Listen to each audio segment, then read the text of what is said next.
Hey everyone, I'm Jim Smith from Pacific Wealth and welcome to the Take 5 video series.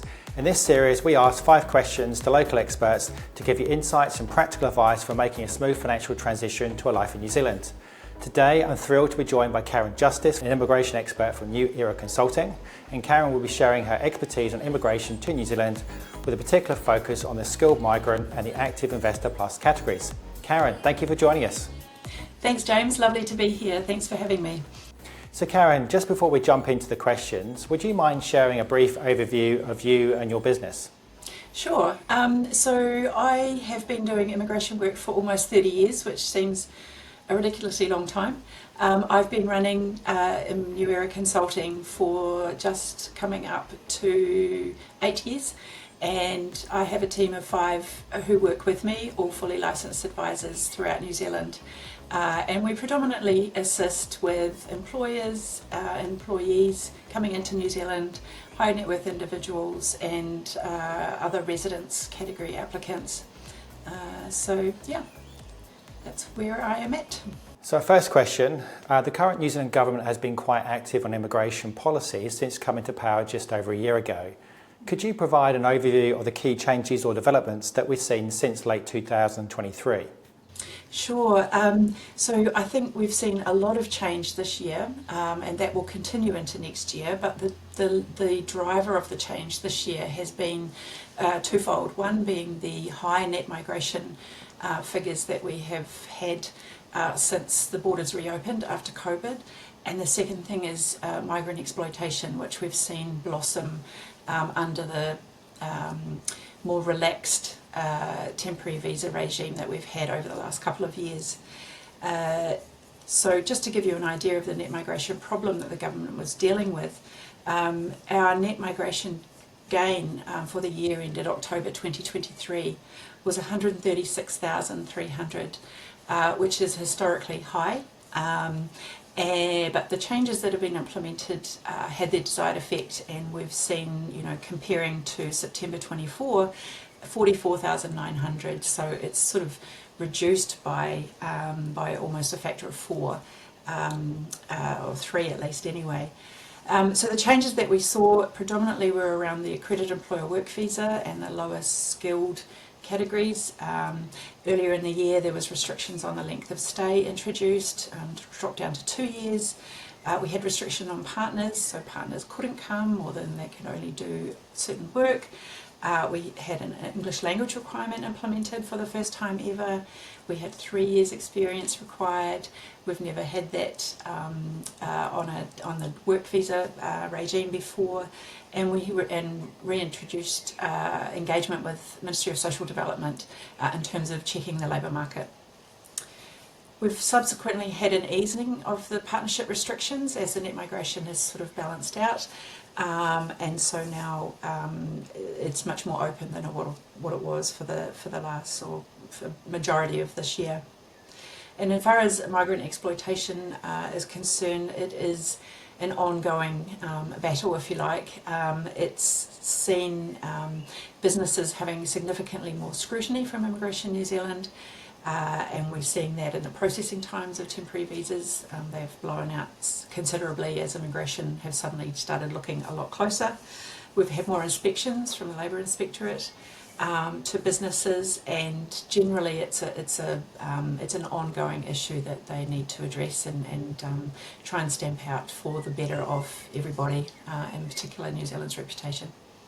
So with the current pace of change, are you anticipating more updates or reform in New Zealand's immigration policies in the near future? Absolutely. In fact, even just this morning, James, there were further announcements made to the changes for the accredited employer work scheme. Now, we were expecting these, but perhaps not until next year. They have been announced this morning, but most of them will take effect in March next year. And some of these, they are the work that has gone in the background for an overall change of the accredited employer work visa.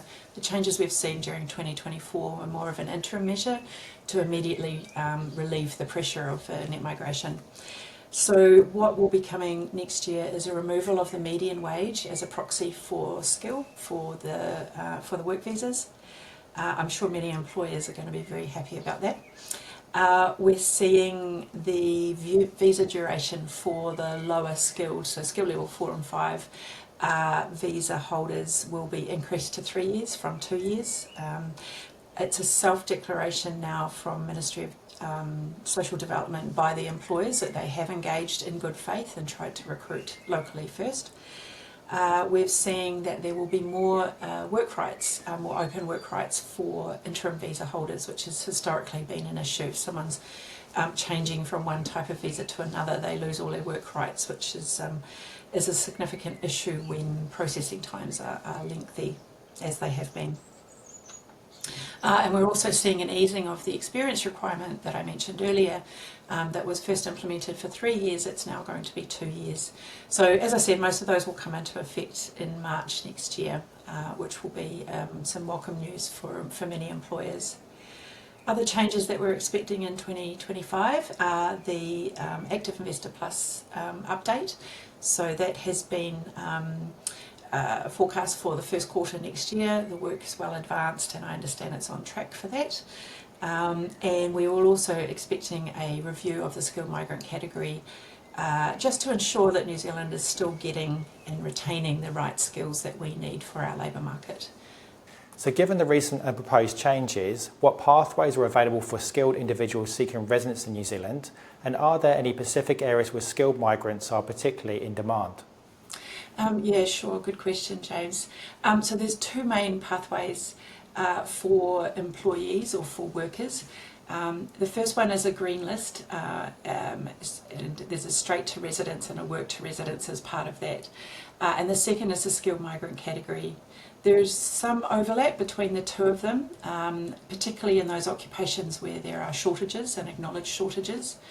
But otherwise, in general, the green list categories are for those qualified in recognised shortage occupations. These are, I think most people would be able to identify these pretty quickly. Health, ICT, engineering, and also the construction industry. The skilled migrant category is more for those who are highly skilled individuals who have either a bachelor's degree or higher, or they have been offered employment in New Zealand at a pay rate that's at least 1.5 times the median wage rate, which is currently $47.41 per hour. So either category requires that the applicant have a full-time job offer with an accredited employer in New Zealand, and full-time is defined as 30 hours per week. And the registration or licensing process has been completed, or as far as it can be, before someone starts work, if that is required for that particular occupation in New Zealand. Classic examples are most health professionals do need some sort of registration.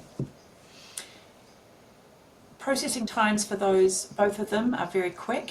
Historically, we've had lengthy processing times for skilled migrant category, as there is a large queue of applications.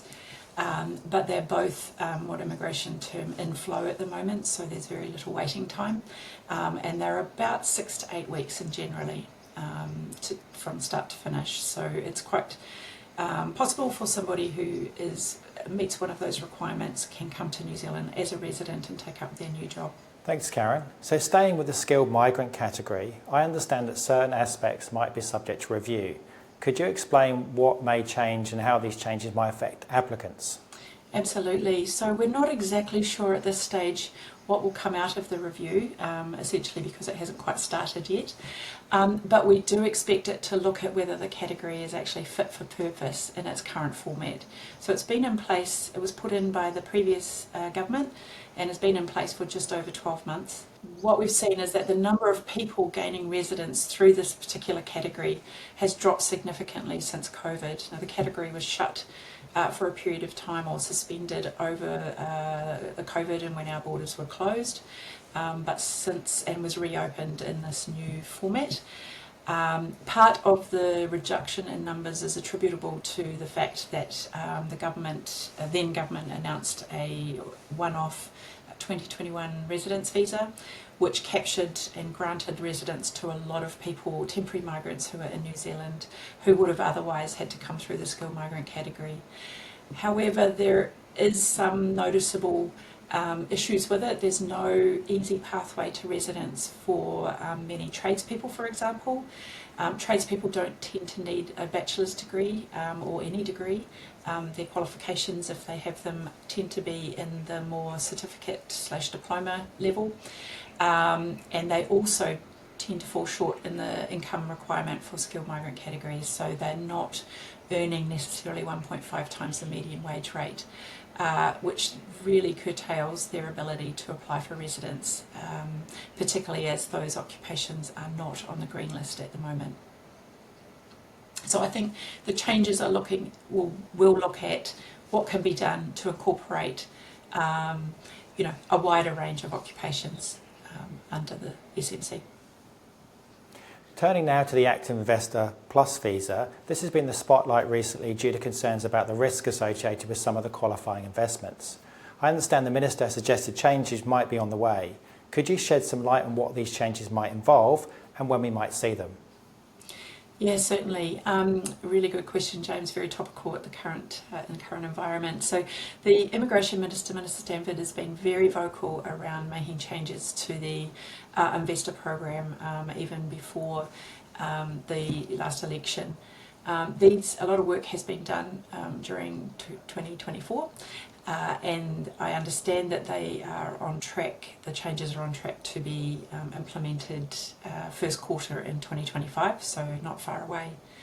We're not sure what the final amendments or changes will look like, but we can get an idea from the consultation document that was released about a month or so ago, and despite it meaning to be a small circulation, it ended up being quite large, and so we can get an idea of what MB's thoughts are and what was recommended to the Minister, subject to the feedback. So what is being proposed, or what was originally proposed, is that the weightings that are currently attributable to different asset classes will be removed, and the whole process will become much more simplified and streamlined. So there is a proposal that there are two streams, one called growth, which will require a smaller investment for a shorter period of time, and balanced, which will require a higher investment for a longer period of time to reflect the less active investments that are permitted under that balanced category. So the key differences between the two, the growth category is likely to be or to require an investment of $5 million New Zealand for 3 years, and the time spent in New Zealand for the main applicant or visa holder will be reduced to 21 days. And the balance category will require a $10 million investment for a period of 5 years, so that's 1 year more than the current requirement. The time spent in New Zealand for the balanced category is being reduced to 105 days over those 5 years for the principal applicant only. So the difference with the growth, they're restricted to being to invest in the currently approved, NZTE approved managed funds or direct investments or combination thereof. Whereas the balance category, it's proposed to allow a variety of investment, such as bonds, certain bonds, public equities, certain property developments, and as well as some direct investments, managed funds, if the person wishes. There is also some ability under the balance category to invest additional sums in order to reduce the day count, but that 5-year investment period will remain the same. And finally, it will allow, so the English language requirement is also being removed, which will be a huge relief to many people who have suddenly had to face sitting an English test, first time for a long time. So yeah, it will be very interesting to see what the final changes look like, and also the take-up on speaking to prospective applicants. Since the proposed or since the consultation document came out, there seems to be a lot of interest and a lot of people intimating that they would be likely to submit an application once the changes come in. So I think if if they, as they have been consulted on, then we should see a significant increase in take-up of that particular visa category. Great, thanks Karen. Karen is the founder and director of New Era Consulting, a licensed immigration practice with offices around New Zealand. They specialise in professional immigration advice and consulting to investors and entrepreneurs, individuals looking to apply for residency, and as well as employers needing to employ non-New Zealand citizens and residents. To book a no-obligation discussion with Karen, please go to our website www.neweraconsulting.co.nz. Karen, thanks very much for joining us on the Take 5 video series. Thanks, James.